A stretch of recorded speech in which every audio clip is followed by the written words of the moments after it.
ವಿದ್ಯಾರ್ಥಿಗಳೇ ತಮಗೆಲ್ಲ ನಮಸ್ಕಾರ. ಭಾರತದ ಸಂವಿಧಾನ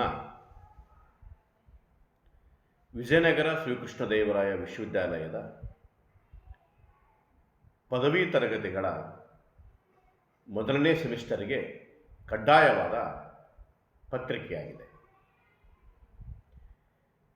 ಇಂಡಿಯನ್ ಕಾನ್ಸ್ಟಿಟ್ಯೂಷನ್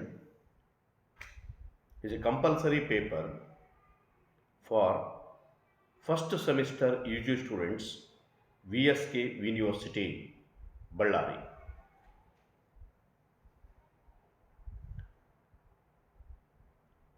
ಈ ಭಾಗದ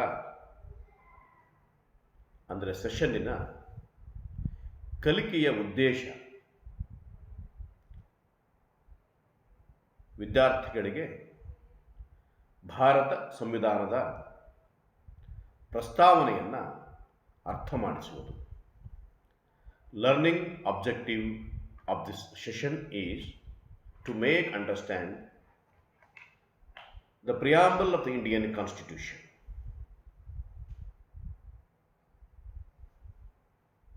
ಈ ಭಾಗದ ಫಲಿತಾಂಶ ಏನು, ಕಲಿಕೆಯ ಫಲಿತಾಂಶ ಏನು ಅನ್ನೋದನ್ನು ನೋಡಬಹುದು. ಮೊದಲನೆಯ ಫಲಿತಾಂಶ, ವಿದ್ಯಾರ್ಥಿಗಳು ಪ್ರಸ್ತಾವನೆಯ ತತ್ವವನ್ನು, ಸಿದ್ಧಾಂತವನ್ನು ಅರ್ಥ ಮಾಡಿಕೊಳ್ಳಿಕ್ಕೆ ಸಮರ್ಥರಾಗ್ತಾರೆ. ಜೊತೆಗೆ ವಿದ್ಯಾರ್ಥಿಗಳ ಕಲಿಕಾ ಸಾಮರ್ಥ್ಯವನ್ನು ಕೂಡ ನಾವು ಇಲ್ಲಿ ಪರೀಕ್ಷಿಸಬಹುದು.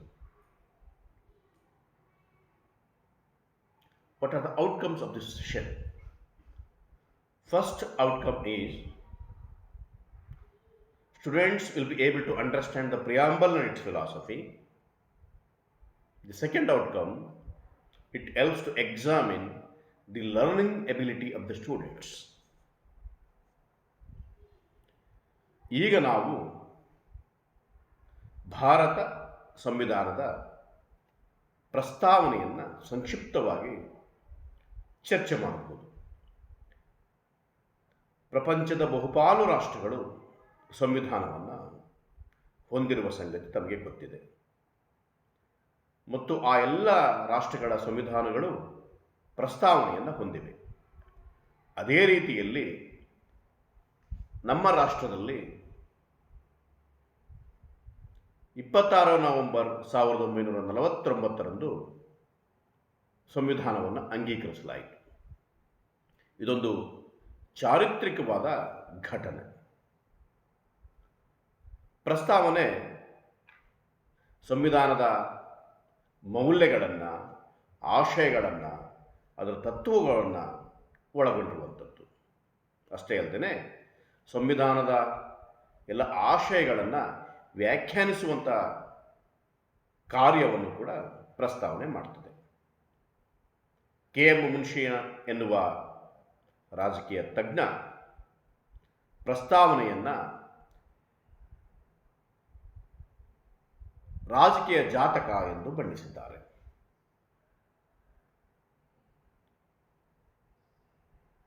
Preamble of the Indian Constitution. The preamble states the values which the Constitution is committed to secure. We all know that we have lengthiest constitution in the world. On 26th November 1949, our constitution was adopted. It is a historical fact, it is a historical event. Preamble embodies the values and philosophy of the Constitution. Preamble is a key to the interpretation of the Constitution. KM Munshi, a noted political scientist, described preamble as the horoscope of the Constitution.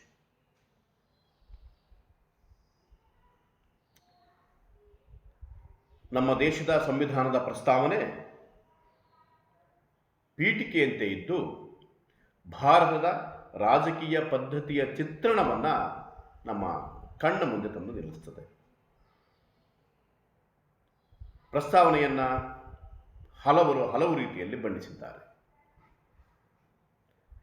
ಇದು ಮೌಲ್ಯಯುತವಾದಂಥ ಒಂದು ಭಾಗವಾಗಿ ಕೂಡ ನಮ್ಮಲ್ಲಿ ಇದೆ. ಇದು ಒಂದು ಸುಂದರವಾದ ಗದ್ಯದ ರೀತಿಯಲ್ಲಿ, ಸುಂದರವಾದ ಪದ್ಯದ ರೀತಿಯಲ್ಲಿ ಅಷ್ಟೇ ಅಲ್ಲದೆ ಸಂವಿಧಾನದ ಉತ್ಕೃಷ್ಟತೆಯನ್ನು, ಘನತೆಯನ್ನು ಮಾಪನ ಮಾಡುವ ಅಳತೆಗೋಲಾಗಿ ಕೂಡ ಪ್ರಸ್ತಾವನೆ ಇದೆ. The preamble is the most precious part of the Constitution. It is a key to the Constitution. It is a key to open the minds of the makers of the Constitution. It is a jewel set. It is a super prose, poem, nay, it is perfection in itself. It is a proper yardstick with which one can measure the worth of the Constitution. ಈಗ ನಾವು ಭಾರತ ಸಂವಿಧಾನದ ಪ್ರಸ್ತಾವನೆಯನ್ನು ನೋಡಬಹುದು. ಭಾರತದ ಪ್ರಜೆಗಳಾದ ನಾವು ಭಾರತವನ್ನು ಒಂದು ಸಾರ್ವಭೌಮ, ಸಮಾಜವಾದಿ, ಜಾತ್ಯತೀತ, ಪ್ರಜಾಸತ್ತಾತ್ಮಕ ಗಣರಾಜ್ಯವನ್ನಾಗಿ ವ್ಯವಸ್ಥೆಗೊಳಿಸಲು ಮತ್ತು ಅದರ ಎಲ್ಲ ಪೌರರಿಗೆ ಸಾಮಾಜಿಕ, ಆರ್ಥಿಕ ಮತ್ತು ರಾಜಕೀಯ ನ್ಯಾಯ, ವಿಚಾರ, ಅಭಿವ್ಯಕ್ತಿ, ನಂಬಿಕೆ, ಧರ್ಮ ಮತ್ತು ಉಪಾಸನಾ ಸ್ವಾತಂತ್ರ್ಯ, ಸ್ಥಾನಮಾನ ಮತ್ತು ಅವಕಾಶಗಳಲ್ಲಿ ಸಮಾನತೆ ಎಲ್ಲರಿಗೂ ದೊರೆಯುವಂತೆ ಮಾಡುವುದಕ್ಕೆ, ವ್ಯಕ್ತಿ ಗೌರವ, ರಾಷ್ಟ್ರದ ಏಕತೆ ಮತ್ತು ಸಮಗ್ರತೆಯನ್ನು ರಕ್ಷಿಸಿ ಭ್ರಾತೃಭಾವನೆಯನ್ನು ಎಲ್ಲರಲ್ಲೂ ವೃದ್ಧಿಗೊಳಿಸುವುದಕ್ಕಾಗಿ ದೃಢ ಸಂಕಲ್ಪ ಮಾಡಿ ನಮ್ಮ ಸಂವಿಧಾನ ರಚನಾ ಸಭೆಯಲ್ಲಿ ನವೆಂಬರ್ 26, 1949 ಈ ಸಂವಿಧಾನವನ್ನು ಅಂಗೀಕರಿಸಿ ಕಾನೂನು ರೂಪದಲ್ಲಿ ಆತ್ಮಾರ್ಪಿತ ಮಾಡಿಕೊಂಡಿದ್ದೇವೆ.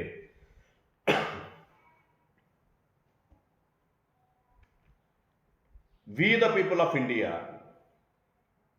having solemnly resolved to constitute India into a sovereign democratic republic and to secure to all its citizens justice, social, economic and political, liberty of thought, expression, belief, faith and worship,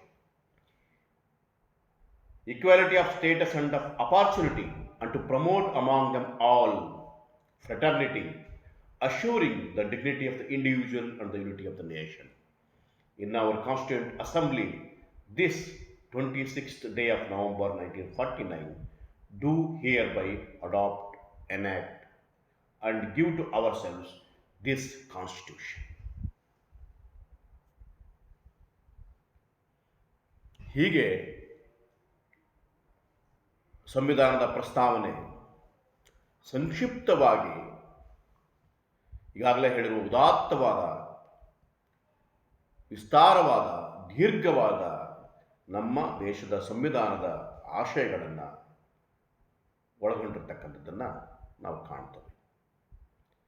ಈ ಸೆಷನ್ಗೆ ಸಂಬಂಧಿಸಿದಂತೆ ಕೆಲವು ಬಹು ಆಯ್ಕೆಯ ಪ್ರಶ್ನೆಗಳನ್ನು ಕೂಡ ನಾವಿಲ್ಲಿ ಗಮನಿಸ್ಬೋದು.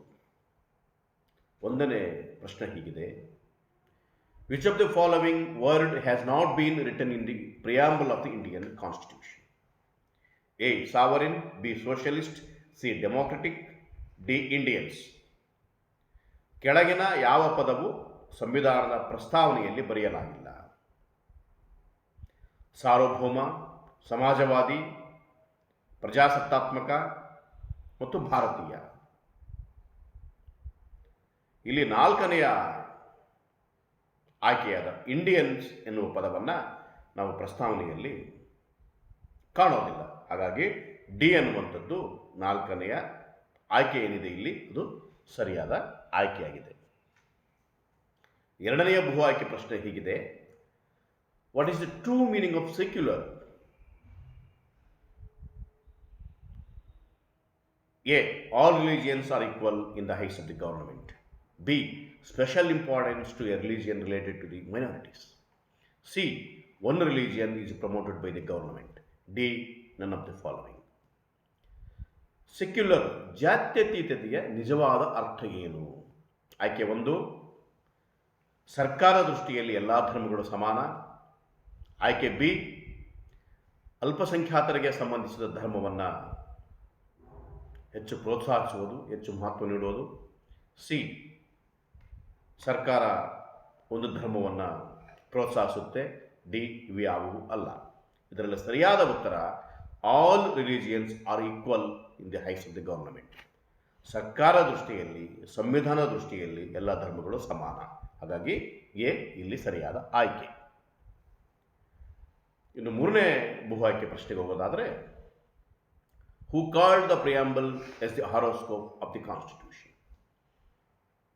A, Pandit Nehru, B, K Munshi, C, M K. Gandhi, D, B N. Rao.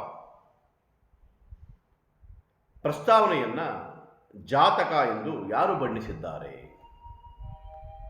ಸರಿಯಾದ ಉತ್ತರ K M Munshi, B. K M Munshi ಎನ್ನುವ ರಾಜಕೀಯ ಚಿಂತಕ ಪ್ರಸ್ತಾವನೆಯನ್ನು ರಾಜಕೀಯ ಜಾತಕ ಎಂದು ಬಣ್ಣಿಸಿದ್ದಾರೆ. ಹಾಗಾಗಿ ಆಯ್ಕೆ ಬಿ ಇಲ್ಲಿ ಸರಿಯಾದ ಉತ್ತರವಾಗಿದೆ. ಇಷ್ಟು ಮೊದಲನೇ ಸೆಷನ್ಗೆ ಸಂಬಂಧಪಟ್ಟ ಹಾಗೆ ಪ್ರಸ್ತಾವನೆ ಅರ್ಥ, ಇಡೀ ಪ್ರಸ್ತಾವನೆಯನ್ನು ನಾವು ಏನನ್ನು ಒಳಗೊಂಡಿದೆ ಎನ್ನುವುದನ್ನು ಚರ್ಚಿಸಿದ್ದೇವೆ. ನಮಸ್ಕಾರ.